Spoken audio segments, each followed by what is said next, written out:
This is the Detroit Sports Podcast Network. So what does the actual data have to say about whether or not COVID-19 will permit us to have a college football season this fall? Kyle Lamb is a Buckeye fan, but also has done some phenomenal research on this, and he's going to join us next on a very special edition of Michigan Podcast. But there's going to be one team that's going to play solely as a team. No man is more important than the team. No coach is more important than the team. The team, the team, the team. Looks deep for Anthony Clark. Waits for it. Hit. Caught. This is no time for that. In the pocket and a sack. Tim Jamison. Brady gets terrific. Throws it. Get it. Touchdown. Knight again. Schultz just before Brazil got him. And a leaping interception by Woodson. Harbaugh back to throw over the middle. Caught by Collier at the 5 on his feet. Touchdown, Michigan. On its way. It's good. He's 5'7", 179 pounds, a junior at Michigan. But Jamie Morris packs a wallop, and he delivers for Bo Schembechler. And here's your first play. Pressure coming. Sack. It is Glenn Steele, number 81, who fought his way through the traffic. Option. And Robinson calls his own number, and he's going to score. Oh, an easy touchdown for Robinson and Michigan.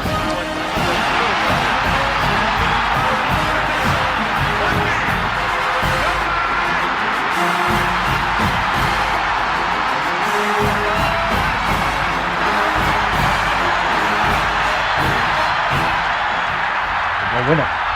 We're going to win the championship again because we're going to play as a team. And when we play as a team and the old season is over, you and I know it's going to be Michigan again. Michigan.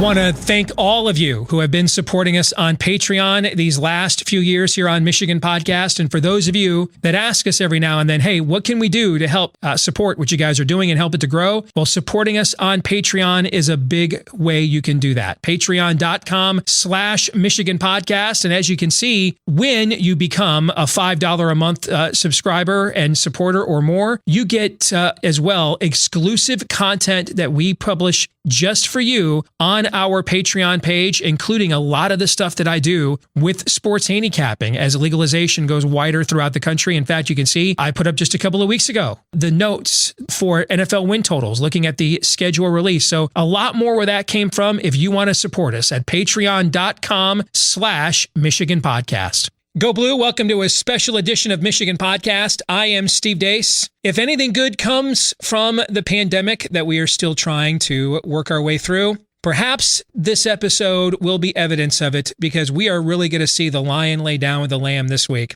I am joined by Kyle Lamb of Locked On Buckeyes, and if you're an Ohio State fan, he is no stranger to you. But the virus is truly making for some strange bedfellows because Kyle and I have found ourselves on the right side of the data mine over the last few months. And now I feel like we're at the all-in moment here, to use a poker term. This is the all-in moment. We are now testing upwards of 600,000 people a day in the country. We're now giving tests to young people, millennials, athletes that we would have told you couldn't get a test a month or two or even 3 months ago because we had to prioritize testing the most vulnerable. We have a surge in cases, not necessarily a massive surge, though, in hospitalizations and deaths. Is that because they haven't caught up to the new cases? It sort of feels like now a lot of the things that we have been told the past few months are about to come to a head when we reach this new layer of data that we're about to get exposed to. And Kyle, you're here to help us to make sense of it, brother. How are you? I'm good, man. This is kind of reminds me of the ESPN commercial. Without sports, this would be beautiful, right?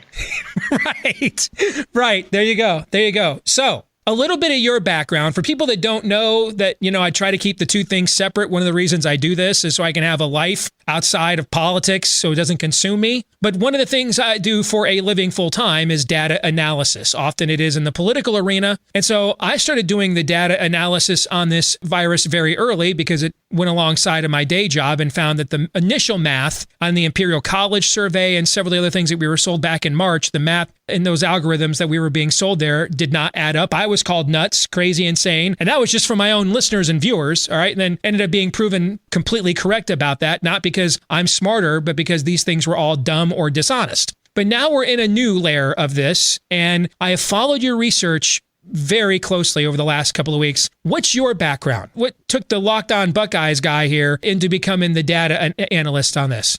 Yeah, so that's a great question, and I get that a lot. It's like, well, why are you the, for lack of a better term, expert? And I'm not really an expert. I'm just a guy that's into numbers. I've been doing freelance research and freelance writing for a long, long time, most of my adult life. I've done research for gamblers, for journalists, for companies. So I'm kind of a data guy as well as being a podcasting guy. And just early on, back in March, I just saw, I was hearing the hysteria, hearing the craze, the fear in people. And I'm just looking at the trends that were coming out of Italy, especially early on in Italy's epidemic curve. And I'm just like, based on the data we're seeing here, I'm not saying this isn't bad, but it's not quite to the level it's being made out to be, because we were seeing 95% of the deaths coming from over 50, most of those being with comorbidities. I'm just like, if you extrapolate the data, it's not matching the early estimates of millions of Americans dying. And that's what we were hearing early on. So it just kind of motivated me to keep up with it. And I started looking at climate data, started looking at, latitude, longitude, especially latitude, being further north, just various things at this. And it just it didn't seem to me early on that it was going to be as bad as being made out to be. And that's not to say it's not serious and that people aren't at risk, but it didn't match. And so being a data guy, I've just been crunching the numbers ever since. And the more I got into it, I've had other opportunities to, I can't say out loud because I've got an NDA, but I do research for a publication. So I've just been really diving into the numbers since then. I think that we are in the midst of a second wave. I'm not talking about the virus. I'm talking about the public policy battle surrounding the virus. And the pattern we went through in March, you had these doomsday prophecies at Imperial College, which Oxford University came out a week after that and called BS on that and said, why are we listening to this? It's garbage. And now everybody agrees it's garbage. After that, we inherited the manual of the IHME model from the University of Washington. And I was fascinated to see Stanford University. You go to Washington when you can't get into Stanford, right? Stanford's a top 5 university in America, and to see so many of their scientists come out and call BS on the University of Washington model, and yet we governed in all 50 states by those projections to some degree until it became pretty obvious that they were way, way, way, way off. And you had people in both political parties now, including Governor Cuomo in New York, say, hey, those models were trash and were wrong on absolutely everything. And that began the process of reopening the country in May. When it was pretty clear, we went through April and these models did not come anything close to fruition. We began as a country to largely begin some form of reopening in May, some places more aggressively than others. Well, now we're on this second wave because with reopening now, we had a lot of people with dual citizenship in Mexico who have a right to come home. And now we're letting them come home, but they're coming from a country where 49% of the testing that has been done down there have come back as positive. Now we've got all these young people that weren't getting tested before. My own daughter is 19. She was sick and went to the clinic. When she tested negative for strep, they gave her a COVID test. Kyle, you and I both know there's no way a walk-in clinic would have given a 19-year-old girl a COVID test anywhere in America 2 or 3 months ago, maybe even not even 2 or 3 weeks ago. We are testing everything that moves right now, all right? Anybody that goes to a hospital for anything is getting tested right now. And so that's why I think we're at a moment of truth here, because the rest of the world has been far quicker to reopen than we have been. You and I are big sports guys. If you're in Germany, which had a draconian lockdown, you've been watching pro basketball and pro soccer for several weeks. If you're in the UK, which had a very draconian lockdown, you've been watching Premier League soccer every night for several weeks. South Korea never did a lockdown. Their baseball season's been going pretty much as normal, just without fans. All over Spain which had the worst breakout other than Italy, maybe other than Wuhan, China itself, pro basketball is back in Spain. So all these other countries are rapidly getting back to normal. We seem, particularly from the sports arena, to be pushing back on this. And that's why I think, Kyle, that we're at a moment of truth here, because now we're testing the initial wave. 43% of all deaths in America were at a nursing home, where only 0.6% of Americans live. Well, now we're testing all these non-traditionally vulnerable demographics, all these athletes coming back to campus at Ohio State, Michigan. I think the Big Ten's the only league where every school has all of their football players back on campus now. All these guys are getting tested all of the time. We're going to do this with the NBA. 302 players tested. 16 were positive. 1 is reporting symptoms. Spencer Dinwiddie, I think, is the guy that is saying he feels symptomatic. When we start testing all these millennials, if in the next week or two, if the whole country's not New York City and our morgues are not overrun, what are we going to say then, Kyle? What are we going to say? That's why I kind of think this is the moment of truth right now, and sports has kind of brought this out. But what are your thoughts? It is. You hit the nail on the head. When you look at countries that lock down versus didn't lock down, you know what the biggest difference is? It's not the lockdown. We have mobility data to measure how the lockdowns worked in various countries, and there's not much of a difference. The biggest difference, if you look at Germany and some other European countries, their case fatality ratio, meaning how many deaths to confirmed cases, is actually proportionate to the number of deaths in nursing homes, because nursing homes have made up over half of the deaths in the entire world, not just our country, right. The entire world. For example, Sweden, which famously did not do a lockdown and practiced good old-fashioned herd immunity, their system was overseen by the founding director of the European Infectious Disease Center, right? And you have seen their cliff has just collapsed, right? Now that they've kind of gotten close to herd immunity as a culture, yet they still had all the same problems in the nursing homes that the rest of the world had as well. It didn't seem to matter whether you locked down or not. If you were within a year of dying, this pandemic had you in its crosshairs, no matter where you were in the world. That's exactly right. Over 50% of the global, not just the United States, 50% of the global deaths, 95% of the global deaths are over 50 years old, something like 85% over 65, and like I said, over half are nursing homes. You mentioned the Sweden, their National Institute of Health director actually said, look, where we went wrong is we didn't protect the nursing homes well enough. And that's what we're finding in New York, where Cuomo sent sick patients back into nursing homes. And I'm not playing politics here. I'm just saying. Yeah, he did it. There were 5 Democratic governors that did it and 1 Republican governor in Massachusetts. 6 governors did that, and they've made up something like half of the deaths in all of America were the 6 states that made those decisions. Right. And so I said this the other day on my Twitter timeline. I said, it's amazing to me that we know who this is targeting, and we're worried about micromanaging the 95% that are not at high risk instead of figuring out how to protect the 5% that are. Like, we need to go back to figuring out how do we protect that 5 to 10% of the population that might be at risk from this, because the rest of everybody else, like, worrying about micromanaging them is missing the point. We have the data now. We know who is at risk. Let's put our efforts into worrying about those people. So here's what the questions that I get a lot.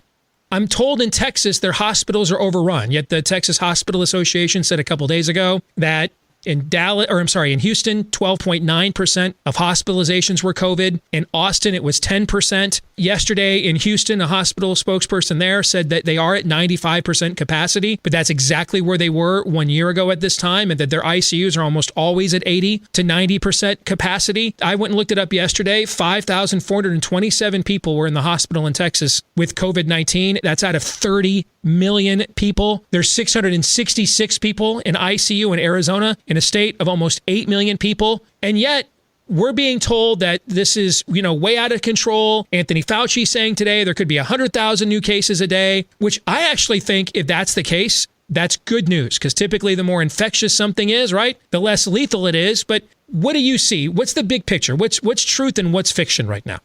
You hit on a big important point here, and this is what people are missing when they're concentrating on the spike in hospitalizations. A lot of it had to do with people coming back for procedures that got delayed a month or 2 ago. And this is happening in Texas, as you said. 6% of all of the beds occupied right now is from COVID-19. And that includes all of the people that came into the hospital, got admitted for something other than COVID-19, got tested because all inpatients are being tested. So the 6% represents everybody that is there for any reason that happens to have COVID-19. The epidemic threshold for the flu and pneumonia by the CDC is 7.2%. So that's actually a percent lower than the epidemic threshold, even if you look at Texas. But we know Arizona is a good example. Arizona's COVID dashboard has less than 50% of their hospitalizations actually coming into the hospital with COVID or influenza-like illness. That means that over 50% of their hospitalizations that have COVID and are being counted as COVID are actually there for some other reason. Mm-hmm. So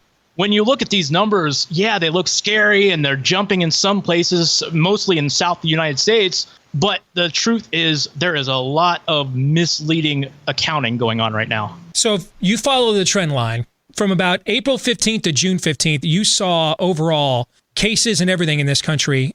It looked like we had flattened the curve, right? Right. Now, since June 15th, it looks like we have not. Right. What has happened in the country since June 15th to alter that? Because here's the other issue we have. This is a SARS-2 coronavirus. It is a respiratory virus. In general, respiratory viruses do not like warm weather. If you go back and watch and research what happened with the first SARS outbreak, it literally just died out on its own by the end of August. By the end of August, the WHO, the World Health Organization, had lifted all of the various travel bans around the world. Taiwan was the last one lifted, I believe. They spent 12 years trying to find a vaccine. They never could and just gave up because it was gone and they just couldn't bring it to market before the virus mutated anyway. So we're in the warmer weather. One side says it's all the reopenings. Well, Texas has been reopened. I was just in Texas, the middle of May. It was reopened way before June 15th. I was in Southern California the first weekend that it reopened, which was just a couple of weeks ago. Almost no one was out. My Uber driver told me that they're operating statewide at 20% capacity, and everyone wore masks everywhere you went. We went to dinner on a Friday night in Burbank, California, at 7 o'clock with no wait and walked right in. Okay, that doesn't happen. All right. I went to LAX twice. No one was there. And by the way, California did a massive lockdown. Texas did a kind of a half-assed one and then backed out after a couple of weeks. So what else changed from June 15th on? Was it the protests? Was it all the massive rallies? Something in the trend line changed, or did we just expand testing because the caseload was so low that we thought, hey, we can go to a new layer of people now just to see how acute and widespread this is? Or is it a combination of factors, Kyle? I think it's a combination. I think there's a lot of nuance to this. And let me state for the record, I am not saying that there's no additional spread going on. I think there's a little bit of additional spread. And the big reason I think that there is it follows a very similar path to Mexico right now. And not just Mexico, but some countries in the Middle East and even Africa to a lesser extent, along the same parallel, the 28 to 35 degree parallel latitude line. We're seeing a little bit of a rise in cases all across that line. So I think the southern states are seeing a little extra spread because of that. But I will caution that doesn't mean the hospitalizations in reality are going up. It doesn't mean the deaths are going up because we could be seeing a weakened virus on top of that. So I think that there is some additional spread. Meaning that the more viruses tend to spread within a community, the weaker they tend to get. When they run into more and more immune systems and get spread around a community, that's what you're talking about, right? Yeah, it doesn't mean the viral load is as strong as it was in April. So it's not going to kill as many people, even if it's spreading more. But I think there is some spread. But I also think because of the double counting, because of the focus testing, the mass testing, we are testing a lot of migrant worker camps. We're testing hospitals. We're testing prisons, nursing homes. When you look at all of the concentrated testing on top of counting everybody that comes in with hospitalizations, we're finding younger people in the testing that we weren't finding before because people are going back to work and their employers are actually requiring a negative test for them to return to work. So we're finding a lot of young professionals that we weren't finding before. Not necessarily that it spread more, but they were asymptomatic previously and there was no reason for them to get tested until they started going back to work. So I think all of these things are playing a role. I think that there is some additional spread. I don't think it's significant. I think it's just all of those factors combined have made the numbers skyrocket. So we've got players reporting back. All right, your school, Ohio State, angered some people by, they didn't call it a pledge or a waiver, but a pledge, basically. Michigan isn't doing that, but has rules of conduct that essentially you agree that you obey these rules or you're out of here. And they're mask wearing, social distancing. Now, I don't know what Gene Smith has announced there in Columbus. Ward Manuel here in Ann Arbor, when they did the initial testing of the players when they came back on the 15th of June, 2 football players tested positive. Both were asymptomatic, but 2% of the team, they did an antibody study too. They found 2% of the team had tested positive for antibodies and no reports that any of those players even knew that they had the virus. Hey. What do you think those numbers mean? And then what have you heard about what they found out at Ohio State? Because Ann Arbor is close to Detroit. which is a densely populated urban area. But Columbus, of course, is the most densely populated urban campus probably in the entire Big Ten. So what are you hearing there? Yeah, Ohio State hasn't announced any numbers thus far. They did say that they were going to test the entire athletic department, football team for sure. They haven't announced any results of that. I think that's going to be kind of similar, I think we're going to see here at Ohio State, in that there's definitely been, I think Ohio got hit less, a little bit less than Michigan, but I think also the way you listen to Ohio Governor Mike DeWine and Amy Acton, previously the health director, you listen to them talk, and they seem to think that we got a more early curve in Ohio, meaning there were cases in January, February, I think it was kind of trickling along. So I think antibody and serology tests may or may not pick up some of those early cases, because there is actually a finding now from some scientists that antibodies may not linger in your system too long, but you also may not need antibodies to fight off the virus anyway. So that's another thing that we're going to find out in the future. A lot of people could have had it without even producing antibodies, or the antibodies didn't stick around long enough to show in the system. So that's another angle to this that we'll find in the future. Maybe more people had it than we realized, but they didn't fight it off. They weren't symptomatic. They didn't fight it off with antibodies, but rather just their natural immunity with T cells and other exposure to coronaviruses, which could impact this as well. Clemson is saying 30 players have tested positive. LSU has, I think, quarantined close to that many. One of the things that I have been waiting for is, as someone that does this full-time in his full-time job, and since it's been the number one issue in the country this whole year so far, I mean, I've spent a good portion of my time in my full-time work pushing back on what I like to call panic porn with the actual data that is out there. What I find fascinating, though, is that a lot of Americans, like let's go to a state like Louisiana, a lot more people in Louisiana, no matter how they vote, know a hell of a lot more about Go Tigers, okay, than they know about coronavirus or even the election. Same thing down in South Carolina where Clemson is located. You know a lot more about the Clemson football team, the average person does, right, than what the current unemployment number in America is. Throw in sports betting, throw in fantasy sports. We've got almost carnal knowledge of these teams and players in all these sports. And how, the people that have been peddling this panic porn for the last couple of months, whatever their various motivations are, how are they going to hide from people when I find out Trevor Lawrence tested positive, set out 2 weeks, and now he's back playing?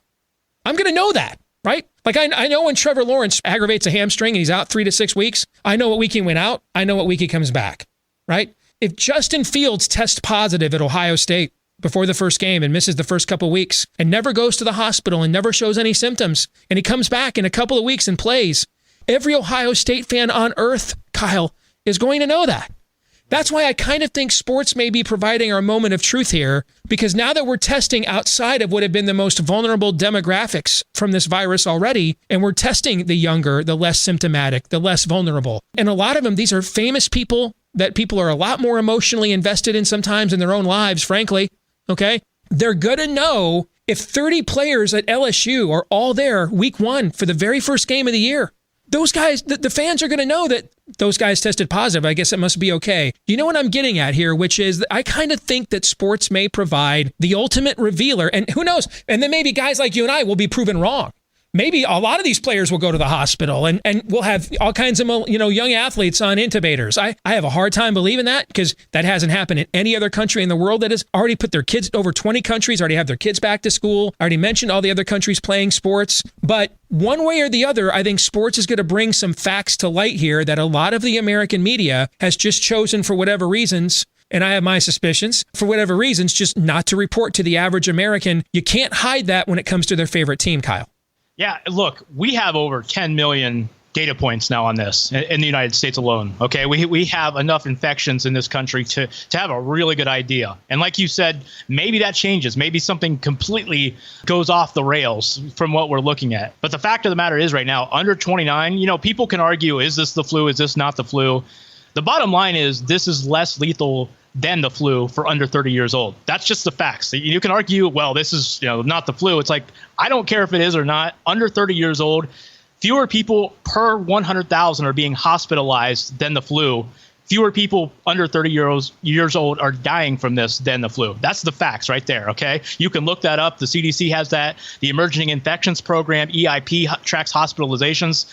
They're tracking that. You can go look that up for yourself. So I think we have to get to this point in the country where, yes, this is new. It's scary. We're not used to it. But we kind of have to learn to live with it until or unless there is a vaccine, okay? And we have to figure out ways to do that. And just scaring each other and trying to frighten each other, that's not helping. We need to learn how to live with it and just say, what if we have to live with this for a while? Because just locking ourselves in our bunkers, that's not going to help.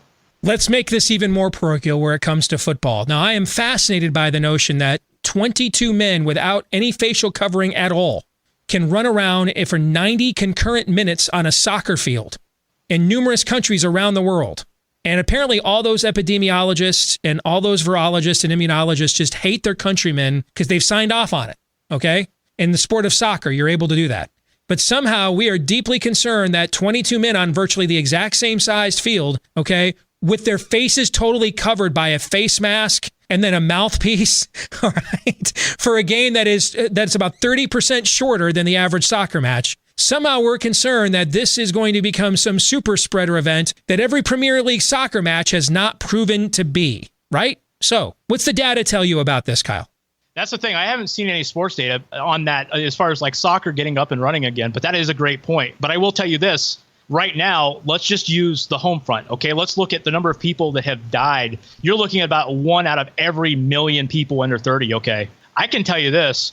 In the NCAA from 2000 to 2017, all divisions, FBS, FCS, as well as divisions 2 and 3, an average of 2 football players died every year, either practicing or playing the game of football, like either dying during practice or dying during a game, okay? 2 people. That's out of about 70,000 football players every year. That's 1 in every 35,000. So if we're looking at a virus here that's killing 1 out of every million people or more, or less than that, actually, then, I mean, look, the sport of football is more inherently dangerous than this virus right now. What are you hearing on the ground there in Columbus about where they are at, and what are their thoughts on the coming season? I mean, as far as playing the coming season, or if they play the season, their prospects. I'm talking about, we'll talk about the prospects for the team at another time, but okay. I'm talking about this playing a season in general. What are you hearing there? Ohio State right now is still going forward as if they're going to play. They've already outlined their proposal for putting fans in the stands. Their proposal ranges from 20 to 50,000 people. The optimistic range is they hope that they can get 50,000 in there if they can do 50% occupancy. But right now they're going forward with a projection of about 20 to 30,000. And then if things get better in the next 2 months, then they might push it up to about 50,000. But right now Ohio State is optimistic that they'll play. But of course, they need to have opponents to play against. And if other schools start dropping football because of the scare going on right now, then, you know, it may correct itself. One of the subplots here is the schedule. Both Michigan and Ohio State are scheduled to go out west to play key road games this year. Michigan at Washington week 1, Ohio State at Oregon on week 2. I don't think there's much of a chance Michigan is playing that game at Washington week 1 for several different reasons. One of them being to have the very first game out of the gate be where you take your team halfway across the country to the original hotspot, Seattle, Washington, for the virus, where you haven't tested your processes for any of this yet. You know what I'm saying? I don't think there's much of a chance Michigan's playing that game week 1. So either Michigan won't play week 1 or we'll play somebody like Western or Eastern Michigan or somebody like that instead. What about Ohio State with Oregon in week 2? I mean, that would be a game that could potentially be two top 5 teams, frankly. The Oregon governor first came out a couple months ago and kind of made it sound like there'd be no games played this fall. Then she kind of backtracked a little bit and said, well, you know, we're still open to that, but we probably won't have crowds. So, I mean, right now the working theory is Ohio State would play in Eugene in September, but if so, it'll probably be without any crowd in attendance. That's kind of the working theory right now, but there hasn't been a lot discussed about that recently. Final thing to ask you about. One of the things I love to do is educate people so they can do this on their own, right? What are the real data points and trends, and what's the trend line? How much longer, right? Typically, there's about a 3-week lag in hospitalizations with this virus and symptoms showing up, and then a little bit longer than that when it comes to deaths, okay? So what to you, this current surge in positive tests since June 15th, what's your median date? What's your drop dead date of, hey, if we don't see anything by this point in time, then this is another debunked piece of panic porn? What's the date our audience ought to be looking at, Kyle?